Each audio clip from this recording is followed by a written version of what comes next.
Hello, and welcome to A VO's Journey. My name is Anthony Pica. This show right here is all about helping the new and upcoming voiceover artists grow their business, sidestep all the crazy things that this guy seems to stomp in. I was trying to give emphasis there. I'm not sure if the stomp or the we're better than step. Anyways, it's good to see you. It's Wednesday, March 8th. Today I'm talking about what components make up your demo. Okay, what do you need to put in your demo? I had a question from a voice actor on YouTube. I saw it, and it was, can you make a video or talk about what are the components that make up a demo and what makes up a good demo? So I thought that's a great question, and I will do a video on it. So that's what we're going to do today. Real quick, make sure you hit that like and subscribe button. Also, check out A VO's Journey Elite Academy. The link below. We're offering 50% off the first month. Give us a shot. If you're trying to grow your voiceover business, find a community that can help you not only start and grow, but help you along the way with coaching and getting some feedback on your demos like we're talking about here today and stuff. Our community is perfect for you. So check out that link below. We'd love to have you join. All right, let's talk about the components of a demo. Now, the demo is broad in the sense that there are many different types of demos. And these days there's everything from a one-spot demo to multiple spots on a demo, okay? And there are different types of demos. So I'm just going to go over a couple of them and kind of give you the layout of a few of them, and also maybe some inside tips, I think, when I do a demo for someone or I'm working on it or writing copy, etc.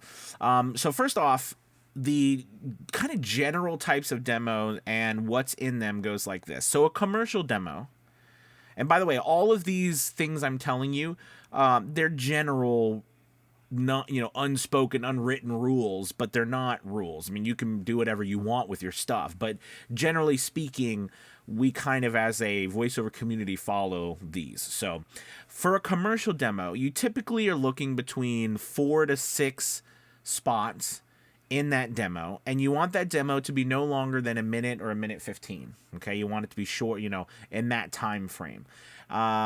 Those spots should be between 8 to 12 seconds long. Okay, some can be shorter, some can be a little bit longer, but we stay within those areas.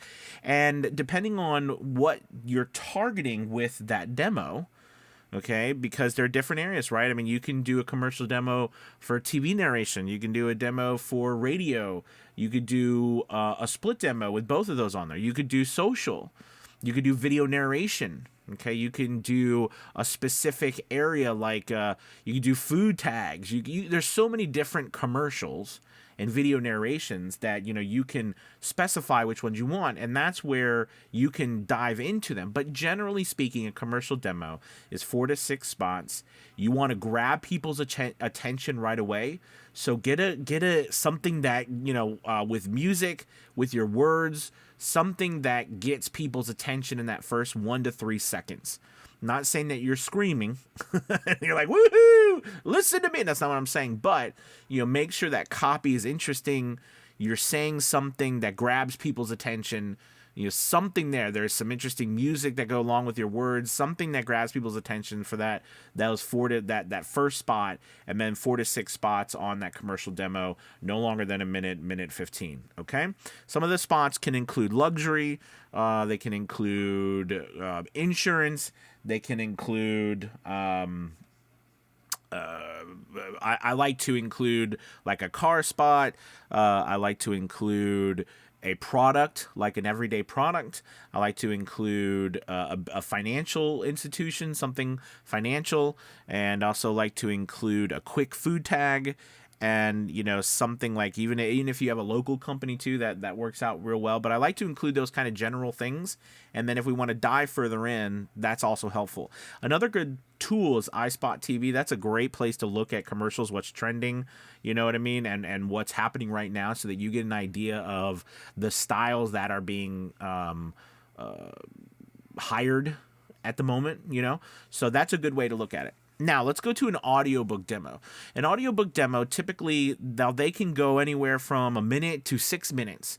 The old school demos were a lot longer, and that was because you had to mail them, right? You had to have a tape or a CD, but now, typically, no matter what, you're still going to have a general rule of a minute to 15. Should you have a longer one? Sure. If somebody asks you, you should have one that could be 3 minutes or 6 minutes, but generally, a minute to minute 15 when I'm casting and stuff, that's all I want to listen to. And in that, what I want to see is I want to see 3 different spots on that demo, one for first person, one for third person, and one for dialogue between male and female. I like the dialogue between male or female on there because most people want to hear that. I want to hear what you can do, with a male voice if you're a female, or a female with a male, or a male with a female voice if you're a male, right? I want to see you do those opposite sexes just to make sure that it's not so too farcical, right? Like you can handle it.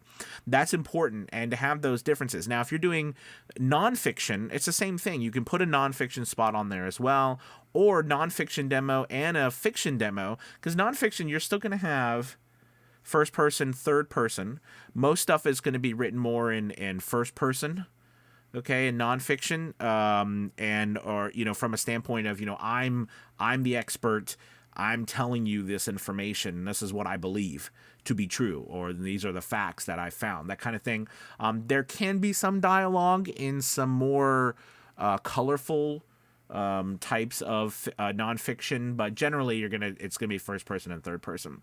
But you can still get that on a demo, and you can put them together if you want. How it usually goes, or how an audiobook demo goes, you're gonna state your name, you're gonna slate your name. Like I would say, Anthony Pica, narrator. Now it's gonna pause. A while ago, and to some extent today, people would use somebody from the opposite sex. So like it was my demo, I'd have a woman doing it, okay, so that you hear the contrast in the voice. Because the whole idea on an audiobook demo is we want to hear the differences when you switch scripts, when you go to when you say the title, the author, etc. We want to hear that. We want to hear the changes. So that's important. But anyways, after you slate your name and you say narrator, you're going to pause. Then you're going to go into title of the first book by the author. So if I do like The Bleachers by John Grisham, all right, you can tell I like John Grisham, and I pause. After I say that, then I go into that 20 to 25 second narration. Then I pause. Then I go into the next book, which could be A Christmas Carol by Charles Dickens. Pause. Go into that 20-25 second narration. Then I go into the last book, right, which is Jurassic Park by is it John Crichton? Okay, I think it's John Crichton. I know Crichton. I don't know if it's John. Anyways, pause. Go into the 20 to 25 seconds. Then you're done, right? So you've got 3 spots, and they're set up like that. The key to that one is pauses. Pauses are so important because people need to know that you can differentiate when you're reading like that. And also, you don't want to I hear a lot of people stringing those together. Do you know what I mean? Like people are stringing together audiobook demos almost like you string together a commercial demo, and you don't want to do that, because a lot of times you'll be listening to an audiobook demo, and if they're streamed together, they're put together like one just starts and the other one, and you can't tell when it's a new book. You won't know you're into the new book until something happens and you're like, whoa, that's a weird, that doesn't make sense. I thought we were talking about this, right? And it's just very confusing. So my recommendation is do that audiobook demo like that. You don't need music for an audiobook demo. We typically have music for commercial demos. An e-learning demo, do you need music or so? You don't need music. Some spots might have a little bit of music, right? But most of the time, e-learning does not. Explainer videos, they're going to have music, typically. But with an e-learning demo, you want usually about 3 spots. Okay, you want them 20 to 30 seconds each. I like 3 spots, not one long spot, just because it's nice to show there are different types of some e-learning are more conversational, some are more technical.